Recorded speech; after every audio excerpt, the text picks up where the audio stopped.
Viewers আসসালামু আলাইকুম। আমরা ও যে সামনের বামের রাস্তা ওখানে ঢুকতে প্রথমে হইলো মাঝখানের মধ্যে সিএনজি বার হইলো, গতিটা কন্ট্রোল থাকতো। আর হাত হইলো ও যে হাত রাখছি ও ঘুরিয়ে গেল।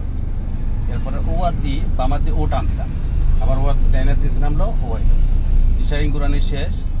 এখন ওটারে ও আবার আস্তে আস্তে ও সোজা করলাম, ও সোজা ও আবার সামনে একটা টার্নিং দেখা যায়।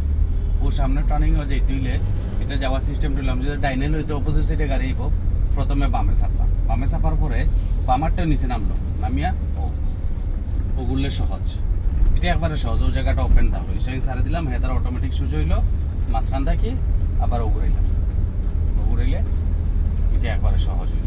আবার ও সুইচা করলাম, কোন থেকে বামে যেতাম, বামে যেতে যদি এল টাইপের টার্নিং একটু মাঝখানে হইলো, মাঝখানে গাড়ি স্লো হইব, স্লো হইয়া ও আবার এটা এস যেহেতু সামনে গিয়ে ডাইনে। আবার এই ডাইনে যেতে হলে প্রথমে ছোট্ট করে একটা হর্ন দিলাম, বামে চাপা অবস্থায় গতিটা কম থাকতো, ও টান দিলাম, ও ডাইনাতে লইয়া আইলো, আবার ডাইনাতে ছাড়িয়ে দিল, শেষ ও সোজা।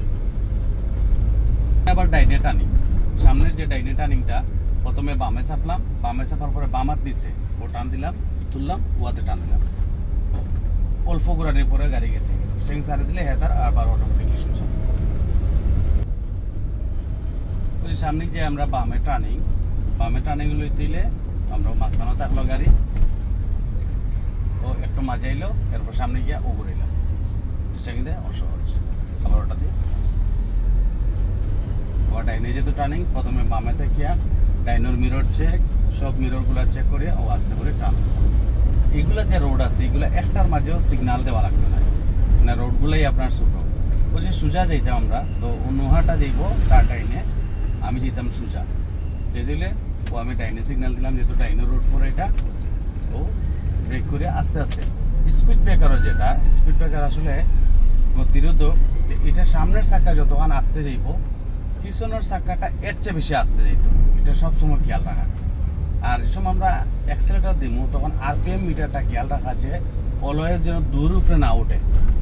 প্রতি দুইয়ের উপরে দুইয়ে উঠলেই কিন্তু গিয়ার অটোমেটিকলি চেঞ্জ হইত, অটো গিয়ার এটার অটো চেঞ্জ হইতো। যদি চেঞ্জ না হয় তাহলে অবশ্যই ইঞ্জিনিয়ার দেখাইতে। যদি আপনার গিয়ার চেঞ্জ না হয় আর এই অবস্থায় গাড়ি চালানো হয় তাইলে কিন্তু আপনার ইঞ্জিনের উপরে প্রেশার পড়বো। বালা ইঞ্জিনও যদি থাকে তাহলে ইঞ্জিনটা নষ্ট হইতে বেশি দিন টাইম লাগতো না। আমরা ওই যে টান দিলাম, এই গাড়ির মাঝে কিন্তু গিয়ার বক্সের প্রবলেম আছে, যেটা বুঝলাম আমি, এটা গিয়ার চেঞ্জ হইতে চায় না খুব সহজে। আরপিএম অনেক হোটেল দেখায় কিন্তু গিয়ার চেঞ্জ হয়ে যেতে চায় না। ওখান থেকে আমি বামে যেতাম, তাইলে বামে যেতে হলে প্রথমে মিডিল, ডাইন সাইড খেয়াল করলাম, ইন্ডিকেটর দিলাম, ডাইন সাইডের মিররও দেখলাম, বামর মিরর দেখে ও আস্তে করে উঠলাম, সামনে যেয়ে ওখান থেকে আবার ডাইনে যেতাম, ওটা নিয়ে যেতাম। এটা আমি যেটা দেখাইছি এটা যদি আপনার বিদেশে যান তাইলে ওলা, আমরা দেশে যদি গাড়ি চালাই তাইলে আমরা দেশে চালাইলেও ধরছুন ঘুরিয়ে ওলা চালাইলে আপনি আমরা দেশে চালাইতে পারবা, কেউ কিচ্ছু মানে হইতো না যে বাটাইবা। আর হিলা যদি ঘুরাইন, আল্লাহ জেলা দেখাইছি, হিলা যদি ঘুরাইন তাইলে বাংলাদেশও চালাইলে এই বেচারা গাড়ি চালাতে পারে না, কথা কইব।